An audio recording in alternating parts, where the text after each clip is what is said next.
2025 ఉగాది విశ్వవసునామ సంవత్సరంలో కుంభరాశి వారికి ఆదాయం 8, వ్యయం 14, రాజ్యపూజ్యం 7, అవమానం 5. ఈ రాశి వారికి గురుడు మే 15 నుండి పంచమ స్థానమందు తామ్రమూర్తి సామాన్య ఫలములను మరియు శని సంవత్సరమంతా ధనస్థానమందు సువర్ణమూర్తిగా సర్వశుభాలను కలగజేయును. రాహుకేతువులు వరుసగా మే 18 నుండి సంవత్సరమంతా జన్మ సప్తమ స్థానములందు లోహమూర్తులుగాను అపరిష్కృత సమస్యలు వ్యవహార ప్రతిబంధకములు కలుగునట్లు సామాన్య ఫలితములనిచ్చును.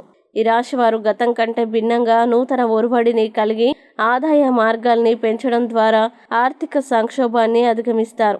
ఉద్యోగం ఆశించే వారికి వచ్చిన ఉద్యోగం లభిస్తుంది. విద్యార్థులు సృజనాత్మక రంగంలో విజయం సాధిస్తారు. జీవిత భాగస్వామితో సంబంధాలు దృఢంగా ఉంటాయి.